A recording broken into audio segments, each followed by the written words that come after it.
Hi guys, my name is Hay. I'm from Canvas Tutorials under the name of Pantone, and today I'm going to be showing you how to simplify your homepage coordinate search by using the magic wand tool and the shrink option in Gimp.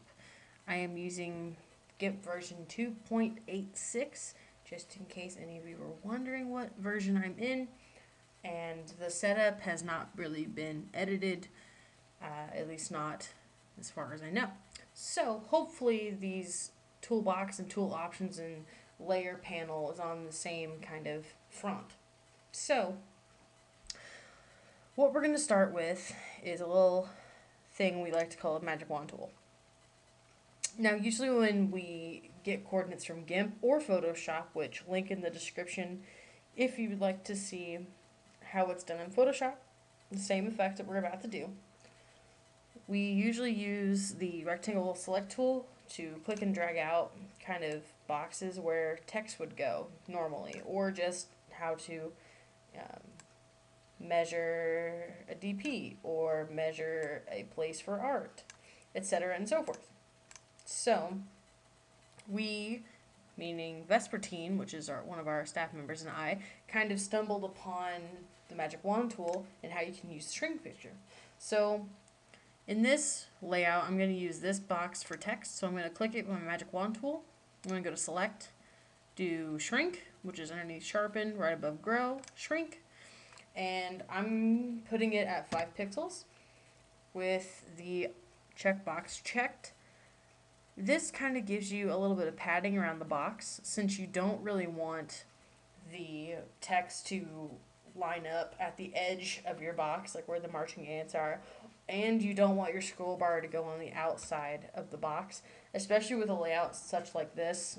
You kind of want everything to be contained where it's supposed to be to keep it aesthetically pleasing. So with this method, it's very precise and it's very exact, and it's really nice, especially in conjunction with the rectangle tool, which I'll show you in a second. So you're going to click OK, and it's going to give you that padding. Padding is kind of like having a border of negative space, like a border of transparency, all the way around your text box. It's very handy, trust me. So in conjunction with the rectangle tool, you're going to click the rectangle tool, click your selection once. Try not to move your mouse up and down, or it might move on you. And in the left-hand panel and tool options, you'll be able to see position and size so that you can get an accurate reading for your coordinates.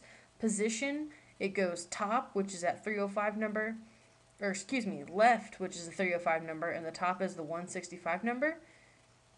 The size is obviously width would be the 135 and the height would be 265. So when you do incorporate your layout coordinates into your coding, it might be a little faster and a little easier if you just use the magic wand tool and the shrink option or the grow option. The grow option does exactly the opposite of shrink. If you put in 5 pixels for the grow option, it'll make it expand. It'll make the marching ants expand outside of the box by 5 pixels. So you can use this for text, you can use it for DPs, you can use it for art, you can use it for anything you can think of. And we kind of stumbled upon this in a training session, and we thought we wanted to share it with you as quick as possible. So again, link in the description for the Photoshop version of this tutorial. I do know Photoshop a lot better than Gimp, unfortunately, but I am a slow learner, and hopefully we can all get through this together as one team. So if you could also leave in the comments whether you use Gimp or Photoshop. We assume that most of our audience uses Gimp. However, since Photoshop is more readily available at a lower price than it used to be, Photoshop is more of a viable option. You can also get a 30-day trial. This is not sponsored. However, you can get a trial and you can try out everything in there. Photoshop is used by the pros, and it is a very, very lovely operating system. So with that being said, hopefully we can get some more of these design tutorials out, and hopefully you guys like these kind of tips. Let us know in the comments how you feel, and let us know about Gimp or Photoshop, and I will see you in the next tutorial.